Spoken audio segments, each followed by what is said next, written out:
आपके साथ गुंजन और आप देख रहे हैं हमारा खास बुलेटिन गंगा सवेरा। यूपी और उत्तराखंड की हर अहम खबर के साथ हाजिर हैं हम। नमस्कार, मैं हूं आपके साथ जया मिश्रा। चाहे बात राजनीति की हो या फिर अपराधों की हो या फिर हो जन सरोकार की बात, हर खबर यहां पर विस्तार से आपको बताएंगे। खबरों में धार भी होगी और रफ्तार भी होगी। वादा है आपसे कोई खबर छूटेगी नहीं। और इस बुलेटिन में होगा आज मॉर्निंग का हर अपडेट, वो भी खास अंदाज में। तो चलिए जल्दी से शुरुआत करते हैं हमारे खास बुलेटिन गंगा सवेरा की।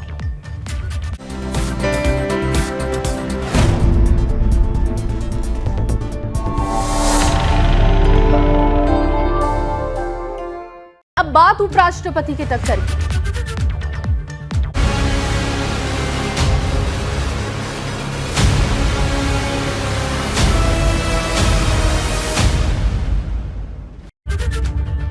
उपराष्ट्रपति चुनाव की अब बात करेंगे, जिसके लिए आज वोटिंग होनी है और आज ही इसके परिणाम भी घोषित हो जाएंगे। उपराष्ट्रपति पद के लिए इस बार एनडीए की तरफ से उम्मीदवार पश्चिम बंगाल के पूर्व राज्यपाल जगदीप धनखड़ हैं, तो वही विपक्ष की तरफ से कांग्रेस की नेता मार्गरेट अल्वा मैदान में है। आपको बता दें कि मौजूदा उपराष्ट्रपति वेंकैया नायडू का कार्यकाल 11 अगस्त को खत्म हो रहा है और उसके पहले उपराष्ट्रपति चुन लिए जाएंगे। और इस चुनाव में सिर्फ लोकसभा और राज्यसभा के सांसद वोट करते हैं। इस चुनाव में मनोनीत सदस्य भी हिस्सा लेते हैं। उपराष्ट्रपति चुनाव में कुल 788 वोट डाल सकते हैं। तो शाम को 5 बजे तक वोटिंग होनी है और नतीजे भी आज ही आ जाएंगे, जहां उपराष्ट्रपति की जंग में मार्गरेट अल्वा, जो कि विपक्ष की ओर से उम्मीदवार है, और एनडीए की ओर से जगदीप धनखड़ मैदान में है।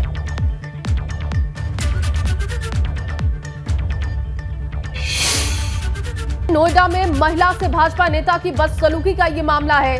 फरार भाजपा नेता की पुलिस को तलाश है और पुलिस ने गिरफ्तारी के लिए टीम गठित कर दी है।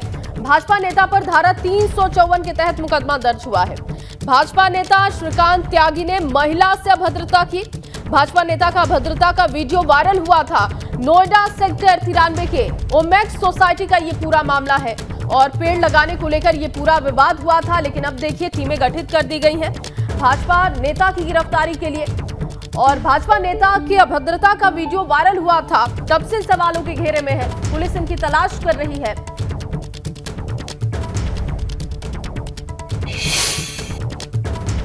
लेके आ गई है। क्या हो गया भाई साहब? अरे अरे आराम से सर, आराम से। अरे सर, बड़े भैया, तेरे पति को जानता हूँ, बढ़िया समझी। हम आपको महिला के साथ बदसलूकी कर रहे शख्स के अपशब्द नहीं सुना सकते। अरे सर, बड़े भैया, तेरे पति को जानता हूँ, बढ़िया समझी। वीडियो में महिला से बदसलूकी करता दिख रहा शख्स बीजेपी नेता श्रीकांत त्यागी है। दरअसल नोएडा सेक्टर 93 की ओमेक्स सोसाइटी में पेड़ लगाने को लेकर विवाद हुआ था। आरोप है कि श्रीकांत त्यागी ने महिला से बदसलूकी की और धक्का दिया। अरे सर, बड़े भैया, तेरे पति को जानता हूँ, बढ़िया समझी। हंगामे के बाद महिलाओं ने सुरक्षा की मांग की है। गंदी लैंग्वेज लेडीज के लिए ले लो, सीनियर सिटीजंस हैं, बच्चे वहाँ पे। You have to control your language. We are in a civilised society. उसके बाद खुद तो वो अंदर चले गए, बट उन्होंने अपनी वाइफ को भेज दिया और उनकी वाइफ भी कॉन्टिन्यूसली कि नहीं ये वाले पेड़ नहीं हटेंगे, कैसे हटेंगे, कैसे हटाओगे। तब हम सब लोगों ने मिलकर वो बड़े वाले जो पेड़ हटाए और तुरंत ही दूसरी जगह पर लगा दिए। And we demand complete action, जो भी है लेना चाहिए योगी गवर्नमेंट को। इफ दे आर सेइंग कि वुमेन सेफ हैं तो दे हैव टू बी। महिला नेता के साथ बदसलूकी का वीडियो वायरल हुआ तो पुलिस एक्शन में आई। अरे सर, बड़े भैया, तेरे पति को जानता हूँ, बढ़िया। पुलिस के मुताबिक आरोपी बीजेपी नेता फरार है। उसकी गिरफ्तारी के लिए टीम बना दी गई है। थाना फेज 2 क्षेत्र के अंतर्गत ग्रैंड ओमेक्स सोसाइटी का एक वीडियो वायरल हुआ, जिस वीडियो में देखा जा सकता है कि एक श्रीकांत त्यागी नाम का व्यक्ति एक महिला के साथ अभद्र भाषा का प्रयोग कर काफी अश्लील टिप्पणियां कर रहा है, गाली गलौज कर रहा है और हाथापाई कर रहा है। इस मामले का नोएडा पुलिस के द्वारा त्वरित संज्ञान लिया गया और अभियोग पंजीकृत किया गया है। इस वक्त अभियुक्त फरार है, जिसकी गिरफ्तारी के लिए टीम गठित कर दी गई है और उसके सभी संभावित ठिकानों पर दबिश दी जा रही है। इस मामले में कठोरतम दंडात्मक कार्रवाई नोएडा पुलिस के द्वारा की जाएगी। बीजेपी नेता श्रीकांत त्यागी पहले भी विवादों में रहा है। लखनऊ में करीब 2 साल पहले उसकी पुलिस सुरक्षा हटा ली गई थी। उसके साथ पुलिस सुरक्षा के अलावा फर्जी तरीके से एस्कॉर्ट भी रहती थी। Bureau report, ABP Ganga. आराम से सर, आराम से। अरे सर, बड़े भैया। तो देखिए, ये पूरी रिपोर्ट आपने देखी और ये जो बदसलूकी है, इसी को लेकर अब सवाल उठाए जा रहे हैं कि अनुशासनहीनता जो बीजेपी नेता ने दिखाई है, अब उनकी गिरफ्तारी के लिए धारा 354 पुलिस ने लगा दिया है और फरार भाजपा नेता की पुलिस को तलाश है। हालांकि वो कहां पर है इसकी जानकारी नहीं है। और देखिए, भारतीय जनता पार्टी ये कहती है कि उनका हर एक कार्यकर्ता, हर एक नेता अनुशासन में रहता है, लेकिन सरेराह जब इस तरीके की अनुशासनहीनता देखने को मिली तो अब सवाल ये है कि आखिर बीजेपी नेता क्या अपने रसूख को दिखा रहे थे और अब उनकी तलाशी के लिए टीमें गठित कर दी गई हैं। बिल्कुल, तो आपको बता दें, पुलिस ने गिरफ्तारी के लिए टीम का गठन किया है। महिला से बदसलूकी का एक वीडियो सामने आया। श्रीकांत त्यागी ने महिला के साथ अभद्रता की, जिसके बाद अब पुलिस लगातार तलाश करने में जुटी हुई है। अभद्रता का जो वीडियो है वो सामने आने के बाद पुलिस अब एक्शन मोड में आई है। लेकिन सवाल सबसे बड़ा यही है कि अनुशासन के लिए हर बार भारतीय जनता पार्टी इस बात को कहती है कि हर एक नेता, हर एक कार्यकर्ता अनुशासन में रहता है और इसीलिए भारतीय जनता पार्टी को जाना जाता है। अंकित, हमारे संवाददाता हमारे साथ जुड़ गए हैं, उन्हीं से जानकारी लेंगे। अंकित, भारतीय जनता पार्टी की ओर से हर बार यही कहा जाता है कि हमारी पार्टी का छोटे से छोटा कार्यकर्ता, बड़े से बड़ा नेता अनुशासन में रहता है, लेकिन ये किस तरीके की तस्वीरें आई और उसके बाद पुलिस अभी तक तलाश में कहां पहुंची है? जी देखिए, आपको बता दूं कि पुलिस द्वारा हमारी बात लगातार पुलिस आला अधिकारी से हो रही है। पुलिस द्वारा जो है लगभग 3 से 4 टीमें ऐसी गठित करी गई जो लगातार जो ये भाजपा नेता है श्रीकांत त्यागी, इसकी दबिश के लिए जगह जगह छापेमारी की जा रही है। लेकिन श्रीकांत त्यागी, आपको बता दें कि यह केवल भाजपा नेता नहीं है, ये इससे पहले भी लंबा इसका आपराधिक इतिहास रह चुका है। तो बेहद ही शातिर किस्म का नेता बताया जा रहा है, तो जिस कारण पुलिस के हाथ अभी तक खाली है। वही बात की जाए, देखिए बड़ा सवाल यह भी है कि जिस तरीके से श्रीकांत त्यागी एक महिला से अभद्रता करता है और शाम तक, देर शाम तक बवाल होता है सोसाइटी में, और उसके बावजूद भी पुलिस कार्रवाई करने में कहीं ना कहीं चूकती है। क्योंकि जब मामला पूरा सोशल मीडिया पर वायरल हो जाता है, उसके बाद कहीं जाके पुलिस एक्शन मोड में आती है। तो अगर समय के चलते पुलिस कार्रवाई करती तो शायद कहीं ना कहीं जो श्रीकांत त्यागी है पुलिस के आज हाथ होता। जी ठीक है अंकित, बहुत बहुत शुक्रिया पूरी जानकारी देने के लिए आपका। और चलिए बात कांग्रेस की भी कर लेते हैं। दरअसल कांग्रेस के काले कपड़े पर विरोध प्रदर्शन करने पर सीएम योगी आदित्यनाथ ने कांग्रेस पर जबरदस्त हमला किया। उन्होंने कहा कि 5 अगस्त का दिन राम मंदिर निर्माण की नींव डालने के दिन को याद कराता है और इसी दिन देश के लिए बड़े फैसले हुए, और ऐसे में कांग्रेस का देश भर में विरोध प्रदर्शन करना राम भक्तों का अपमान है। इस दिवस पर भारत की आस्था को अपमानित करने वाला कांग्रेस के नेताओं का आचरण अत्यंत निंदनीय है।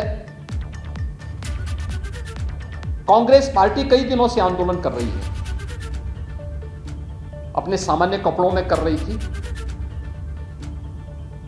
सहमति असहमति हो सकती थी, लेकिन 5 अगस्त की तिथि को श्री राम जन्मभूमि मंदिर निर्माण कार्य के शुभारंभ दिवस के दिन, अयोध्या दिवस के दिन, माननीय उच्चतम न्यायालय के सम्मान दिवस के दिन राम भक्तों को अपमानित करने वाला कांग्रेस का यह आचरण एक बार फिर जग जाहिर हुआ है।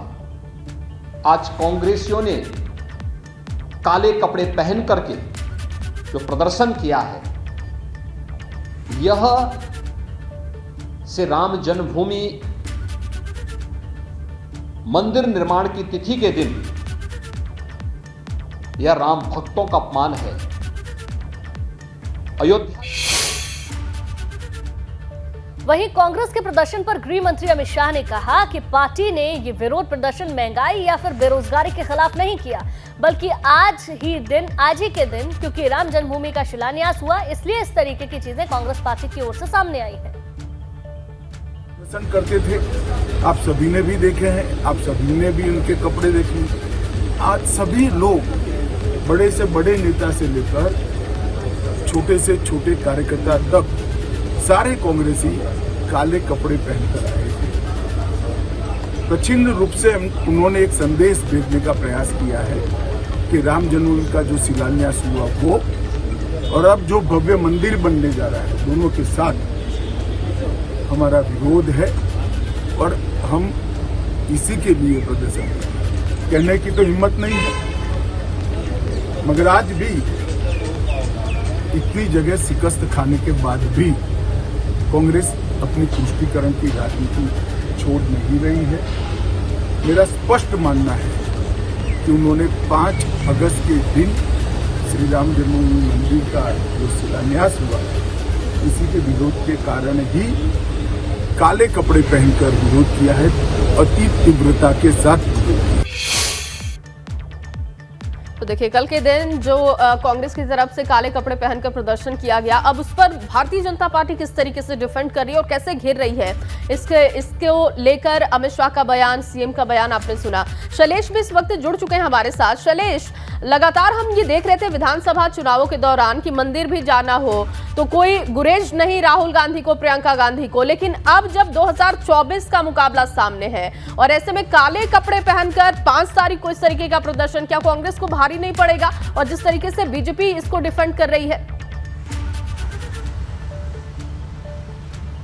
देखिए निश्चित रूप से घेराबंदी करने की कोशिश की जा सकती है। और जिस तरह से अगर आप देखिए कांग्रेस का जो प्रदर्शन था, कहने को वो बेरोजगारी और महंगाई के मुद्दे पर था, लेकिन जब राहुल गांधी प्रेस कॉन्फ्रेंस में आते हैं तो उसमें जिस तरह से एजेंसियों की बात आती है और बाकी चीज़ें, तो उससे इशारा कहीं ना कहीं जाता है कि कहीं ना कहीं ईडी की जांच एक बड़ा मुद्दा है। और अगर आप इसको लेकर देखें तो लगातार कल दोपहर तक की अगर हम बात करें तो भाजपा के जो नेता है वो लगातार इस मुद्दे पर कांग्रेस को घेरते आ रहे थे। पार्टी के बड़े बड़े नेता मंत्री यही कह रहे थे कि कहीं ना कहीं जो ईडी की जांच चल रही है उसके खिलाफ इनका ये विरोध प्रदर्शन है, बहाना है महंगाई और बेरोजगारी। लेकिन इसके बाद में जो पार्टी लाइन है, जो इसके बाद में अगर हम देखें बयान आते हैं केंद्रीय गृह मंत्री अमित शाह का, मुख्यमंत्री योगी आदित्यनाथ के, तो निश्चित रूप से जो कल का दिन था 5 अगस्त, निश्चित रूप से ऐतिहासिक दिन। 5 अगस्त को ही 2 साल पहले शिलान्यास हुआ था, भव्य राम मंदिर का निर्माण हो रहा, और ऐसे में कहीं ना कहीं पार्टी को एक मौका मिल गया कांग्रेस को चौतरफा घेरने का इस मुद्दे पर।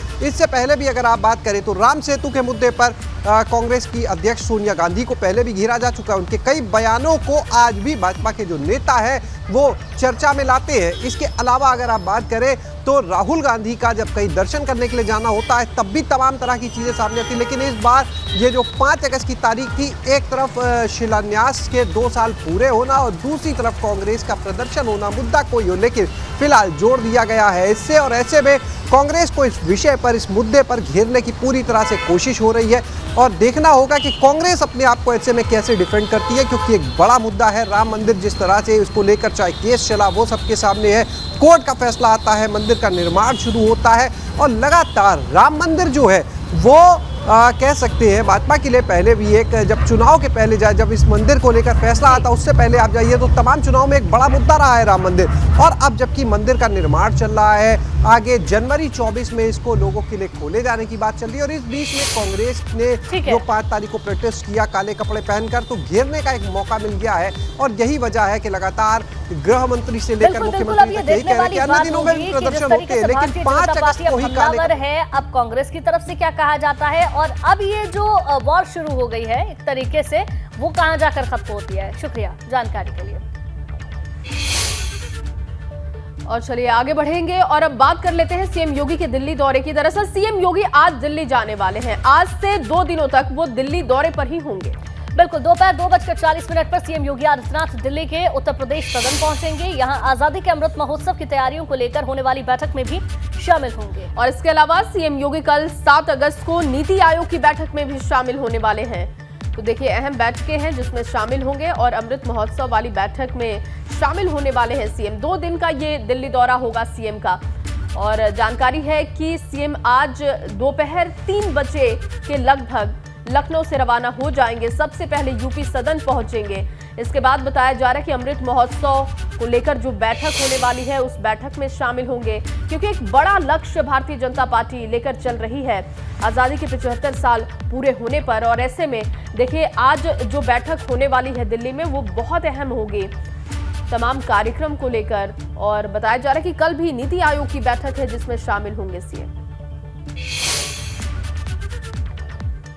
वहीं आज से आगरा में भाजपा युवा मोर्चा का प्रशिक्षण शिविर लगने जा रहा है, जिसकी शुरुआत प्रदेश अध्यक्ष स्वतंत्र देव सिंह करेंगे और शाम में डिप्टी सीएम ब्रजेश पाठक भी नौजवान कार्यकर्ताओं को संबोधित करेंगे। उप मुख्यमंत्री केशव प्रसाद मौर्य इस प्रशिक्षण वर्ग में आने का प्रोग्राम उनका बन रहा है और वहीं मुख्यमंत्री योगी आदित्यनाथ समापन सत्र को संबोधित करने वाले हैं। साथ ही भाजयुमो के राष्ट्रीय अध्यक्ष तेजस्वी सूर्या भी समापन कार्यक्रम में शिरकत करेंगे। इस प्रदेश प्रशिक्षण वर्ग में बड़े नेता युवा मोर्चा के पदाधिकारियों के सामने आगे के कार्यक्रमों का खाका खींचेंगे और मिशन 2024 को सफल बनाने का मूल मंत्र देंगे।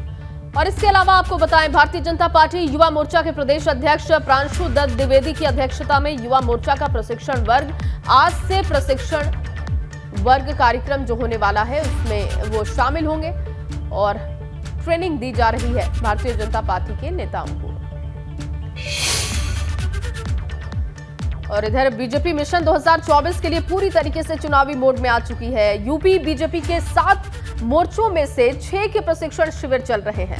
कार्यकर्ताओं और नेताओं को मिशन और सरकार के कामों की जानकारी दी जा रही है। उन्हें नए लक्ष्य और नए मिशन के लिए तैयार किया जा रहा है।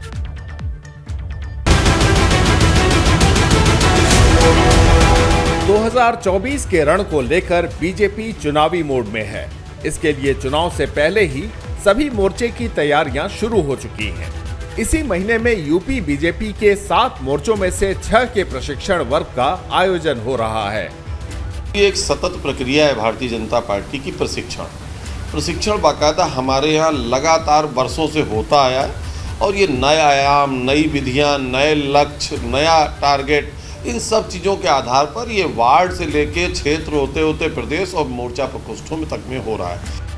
किसान, युवा, पिछड़ा, महिला सहित यूपी बीजेपी के 6 मोर्चे के नेताओं और कार्यकर्ताओं को मिशन 2024 के लिए तैयार कर रही है। इसके तहत पार्टी के विजन और सरकार के काम की जानकारी कार्यकर्ताओं को दी जाएगी।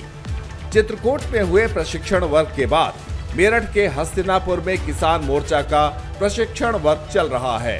इधर आगरा में युवा मोर्चे का प्रशिक्षण कार्यक्रम चल रहा है। कहीं ना कहीं बीजेपी अब इस तैयारी में जुटी है कि 2024 से पहले कैसे मंडल, बूथ, जिला, हर जगह कार्यकर्ताओं को ये बता दिया जाए कि 24 के लिए क्या तैयारी करनी है, कैसे 2024 के लोकसभा चुनाव में उतरना है। इसके लिए अभी से तैयारी शुरू हो गई है और इसीलिए अब पार्टी के जो अलग अलग मोर्चे हैं सभी जगहों पर जो ट्रेनिंग सेशन है वो हो रहा है। कैमरामैन मेहदी हसन के साथ अनुभव शुक्ला, एपी गंगा, लखनऊ। 7 साल का बच्चा बादल देश के लिए खेलना चाहता है, दौड़ना भी चाहता है, मेडल भी लाना चाहता है। सीएम योगी से मिलने के लिए दूसरी क्लास के बच्चे 300 किलोमीटर दौड़ने के मिशन पर ये निकला। वो दिखाना चाहता है कि उसमें काबिलियत है और उसको बस एक मौका चाहिए।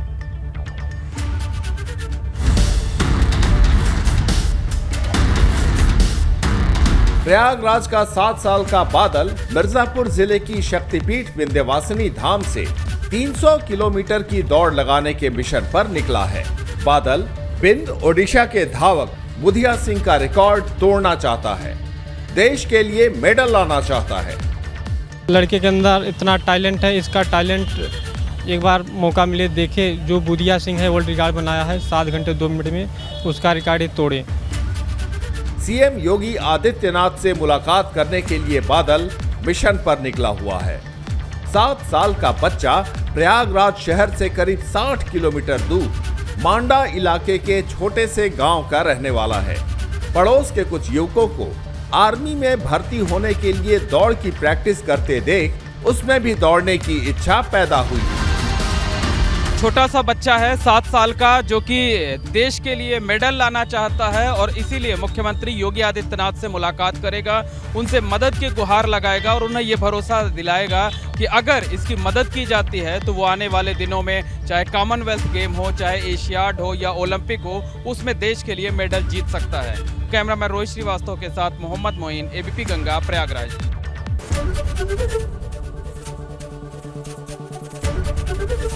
एबीपी गंगा, खबर आपकी, जुबान आपकी।